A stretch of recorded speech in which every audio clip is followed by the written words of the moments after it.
Alright, all four of us are still back, so let's go into the meat of the meat and potatoes. Start off with Jeff, what you got for us? So recently I've been reading some Jeff Lemire books. There we go.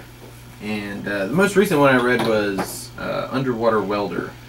Was that his first one? Lost Dogs was his first one. Yeah. He was already working for DC and Vertigo when he was writing that book right there. But let me just give you guys a little description off the back here. Underwater welder on an oil rig off the coast of Nova Scotia, Jack Joseph is used to the immense pressures of deep sea work. Nothing, however, could prepare him for the pressures of impending fatherhood. As Jack dives deeper and deeper, he seems to pull further and further away from his young wife and their unborn son. That sounds depressing as fuck. Dude, Lost Dogs. Oh my Lost God. Dogs, man. Oh, holy! I will get to that one. Then one night, deep in the icy solitude of the ocean floor, something unexplainable happens. Jack has a mysterious and supernatural encounter that will change the course of his life forever. Pretty good, man. It's really kind of depressing. It's kind of like I don't know, I related a lot because the character is kind of stuck, where he's in this spot where, he's about to have a kid. He's like on the verge of kind of growing up, being that adult, but he has a lot of dad issues himself because his dad went missing when he was about that same age, and it explores a lot of that father-son relationship, and I felt like it really, I've got a 2-year-old, and I felt like it really struck a chord with me. You got that around the time that he was born, or right before, or right after he was born? Lucas? Yeah. He was maybe a year old. Okay. Because that's been the most recent thing I've read, but it was still like, oh man, it was such a good read, and Jeff Lemire is just such an awesome writer. Yeah. He's probably my favorite. He has these super heavy themes in Underwater Boulder and in Lost Dogs that, in my situation it struck a chord with me, but then there's so much other shit, that if anybody has an awesome dad or had any sort of kind of troubled relationship with their dad, I feel like it would strike the same chord there. It's a amazing read, and then about halfway into the book, it just gets like, what the fuck just happened? Does it start going into like the sci-fi kind of stuff like he does? Okay. Like it just gets nuts. Like part Groundhog Day happening in the book, like right in the middle, just crazy weird shit starts to happen, and then it's all it's all shit that's kind of been building in his mind. A lot of really good stuff in there. So that's one of the few that I haven't read. I would definitely recommend it. He did all the artwork and he wrote it, and you can see it's kind of the artwork when you look at it. It's real similar to Lost Dogs. Yeah, and that's like whenever I read Lemire's work, I want to see him doing the art for it, because I mean it's hard to read his dialogue without like seeing his illustrations go along with it. And he's such a great art style too. It's like as soon as you see it, it's it's definitely distinctive, and this book is in black and white, which I feel gives it like a little more of a somber tone. Throughout the whole book. Kind of like Walking Dead.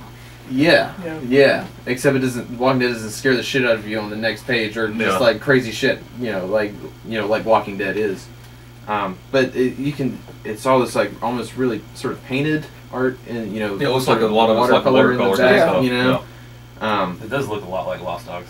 Yeah, it's really good, and I thought I thought it was like some essential Jeff Lemire reading. Most of Lemire's stuff is essential. Yeah, it's all really good. I'm not super familiar with Jeff Lemire. What else has he written besides those two titles? He did Trillium, which was a 12-part mini for Vertigo. I did read Trillium. I didn't realize that was him. Yeah, that was his art and his writing. Okay, keep going. He did the New 52. He did Animal Man. Yeah. And then he took over. Not this last time they redid it, but he was on Green Arrow for a while as well. I mean, that was he left Green Arrow whenever he signed the exclusivity deal with Marvel, right? Well, he's been doing. He did Justice League United too. Yeah. He had that book going on. Yeah. And now he's on I think he's on the whole run for Animal Man. Oh yeah. Before the And then Animal Man ended, and then he started writing United. Yeah. And then Marvel snatched him up, and he's doing all new Hawkeye. And I Mhm, think yeah. I think Oh, he's writing on a Hawkeye book? Yeah. Oh, that'll be Yeah, sick. it's pretty. dude. I don't know. I only got like the first 2 issues. And So I it's really hard to think- tell what's going on, but it's still. he's either being taken off of Hawkeye or that series is ending, I believe. I think whatever the case is, he's Not either gonna do now that. or it's already happened that he's not going to be writing for that. Just get that, and then what's the one that he did where the guys got like antlers? Oh, Sweet Tooth. Sweet Tooth. Yeah, that's it. that book Yeah. is good too. Which I mean, I've never read, but it's supposed to be really good. I've only read the first trade, so like the first 5 or 6 issues, and it was really like that wasn't enough to like get into and really know exactly what's happening in that book. No. You know, I know like main characters and I know sort of what's going on, but I still don't. That doesn't explain like a lot of why that dude's got antlers and like Yeah. the whole thing. You Yeah. know, doesn't sort of And explain. there's that, and then he's got like stuff that's going now. Descender is Oh man, probably I think 4 or 5 issues now Descender at is this so point. good. It's It's like, futuristic. Boy's like a robot. Okay. Where it's like a time period where there's a lot of like robot helpers, Yeah. and then like something happened where there's probably like a rise up, I'm assuming, and then everybody like is like super anti-robot, and there's like not many left as far as like his model goes, because his I guess was built to be more human. Mm-hmm. yeah, they were built as like human companions. Yeah, and then like the main character like wakes up or becomes active for whatever reason. He doesn't know who he is or what's going on. It's really good. Nice. And Dustin Gwynn is the guy who's doing the artwork on it. He did a couple of the miniseries for American Vampire. Oh, is it like in Gwyn? Yeah. Yeah, with that weird. Yeah, I think it's, yeah. I want to say it's either Korean or Vietnamese. I think it's Korean. Yeah, I know who you're talking about now. And he did. Actually, the thing that really got me into his work was art that he did on Superman, Batman. Way back in the I day, didn't whenever it realize was that. in continuity, and it was leading up to Infinite Crisis. Okay. So it's a really, really good arc. So Okay. yeah, Dustin Nice. Gwynn and Jeff Lemire's stuff is really good. I had the other title, Lost Dogs. I think Alan read that too. Yeah, Now this book is extremely depressing. super, super depressing. It's one of his like first. But He did. I don't know anything about Essex County because I think that was his yeah, I first. haven't read that either. But this was his first solo deal. yeah. And there's no text. No, yeah, there is. Right. There's not very much of it. Yeah, there is text. It's some of Yeah, it's not there's- in it's like just- bubbles, but it's really cool because it's all on this like black on black pages, and it's still black and white. But the only part of it that's colored is the main character's sweater, which is like a candy stripe. So visually, it's real. And it almost looks like it was done with a Sharpie instead of like, you know how Lemire Yeah, it has like does. that really like Yeah. almost like scratchy kind of thin line Mm-hmm. style? That looks a lot more like he's got a really thick marker or If this Heavier were the gauge. only book I were to have read by Jeff Lemire, I would probably not read anything else. Not saying that this is an amazing book, but oh my gosh, It's dude! so depressing, dude. I had to go like watch cartoons for 2 Yeah. hours after that, It's- and like Looney Tunes cartoons, like something to put me in a good mood Mhm. because, whoa, man, that book is depressing. I mean, what's it about? Yeah, what's it about? Okay, so I'll tell you the very first part. He basically like goes. Whenever you were getting ready to say that, it sounded like you had to like just like steel your nerves like all right, here we go. Just do it. Just do it. I'll talk about it. I'm I'll on talk the about same it. page. I've read it. Dude, It's Yeah, Lord. and I just went back through it, like just kind of flipped through it again, just to get an overall of the story, and I could feel my heart hurting right when I got to the end. It's like, oh my god, this guy. But like, okay, so the very first thing that happens to this dude, and it all happens to him like within a very short time period, like one bad, awful thing right after the other. It's not like in one night, isn't it?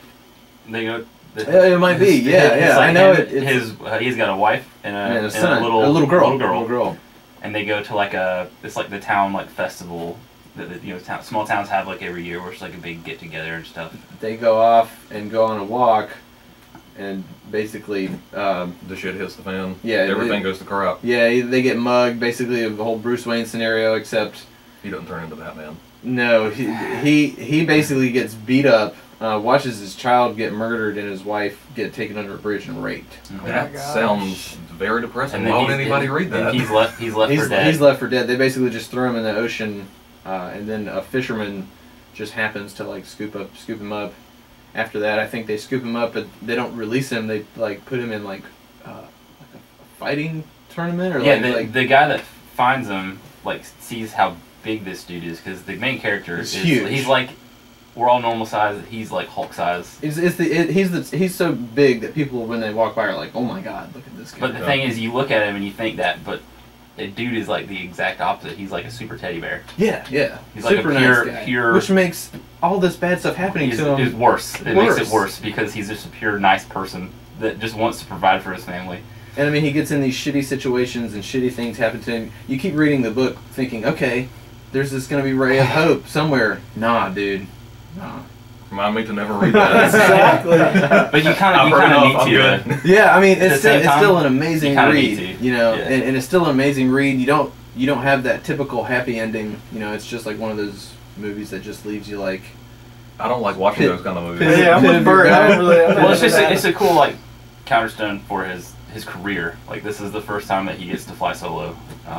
Was it how was it published? Was it like Vertigo or did he just? I think it was this Indie some kind of released it? independent. Okay. Yeah. Because this one is a re-release where they actually Yeah, that looks like colored a it a version little of bit more. But yeah, dude, it's like if you start getting the Lemire, you kind of owe it to yourself to sit down Yeah. and put yourself through that story. Yeah, and it doesn't take long. It's not a very long read at all. I mean, No, you can read do it like in maybe an hour. Yeah, it didn't look heavy on dialogue at all. No, I mean you can read it in an hour, but it's man, it leaves you with pit of your gut. Top Shelf Productions, There you go. based out of Marietta, Georgia. Top shelf. It is top shelf quality. That's Yeah. a good read. It's a really good book, but it is depressing. So yeah, that's all I got. I wanted So to talk about Underwater Welder, some Jeff Lemire. recommend that. Yeah, both of these books. I would definitely deal. recommend both of these books.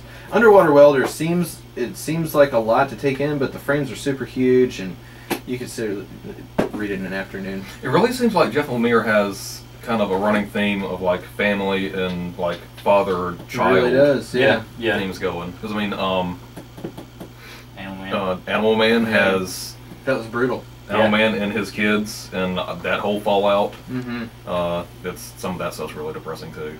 Actually, the second annual of Animal Man is phenomenal.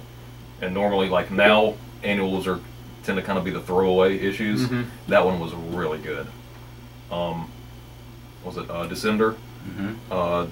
The Tim 21 is the child, and kind of like the guy who was the architect behind all of the robotics. And He's the AI basically is kind of like the dad figure. Robot son and dad. Yeah. Kind of thing. It's what else? All of that. What we just Yeah. mentioned all of that. I know there's like one that I know I've read that I completely forget. It seems like he's got a really good handle and knows how to like hit those buttons. Mm-hmm. What for, is like, neat the family is dynamic. I can't remember what it's called, but I think it's sometime later, at the end of this year or next year, him and Snyder are teaming up. So I think Lemire's going to be drawing and Snyder's writing. Yeah. But I don't think Snyder illustrates. I mean, I know he does draw, but I mean it's more like concept kind of stuff. Which is neat because as much as I like Lemire's writing, I love his artwork. So anytime like you can get like a super solid writer like Scott Snyder, team up with. What are they doing? Is it just I can't remember because I honestly don't think there's a lot of details about it right now. I think the only thing that I know about is from what I remember, I think it's like where human society has figured out a way like to like keep restarting themselves, like as oh hey I'm a fireman right now, and at the end of my life I'm gonna die, but I can pick this. I can come back and I can be whatever I am, like whatever I want to be. Oh, okay. I don't know, obviously, because those guys are pretty tight-lipped on their projects. Right. See, that sounds like a Lemire kind of thing. Yeah. Like the whole Trillium space bending. More so kind of than stuff. Scott Snyder. Yeah. Sort of thing. Snyder usually tends to be more on like the horror kind of stuff. And he knocks it out of the park every time. Every time. Well, that's why I think it's like kind of You think they might be like co-writing? Yeah. Okay. That'd be cool. I can't remember the name of it. After Death? That sounds right. Checking it out right now. But like, just we're gonna start talking about Scott Snyder. Honestly, we could probably spend at least like 2 hours talking about Lemire and Snyder stuff, but for the sake of time, We'll put a pin in it. Yeah, we'll put a pin in it. We'll come back to it. Yeah, I think there's a lot of stuff we're going to come back to. Yeah, those guys are going to keep writing books, and we're going to keep talking about them. Yep, absolutely.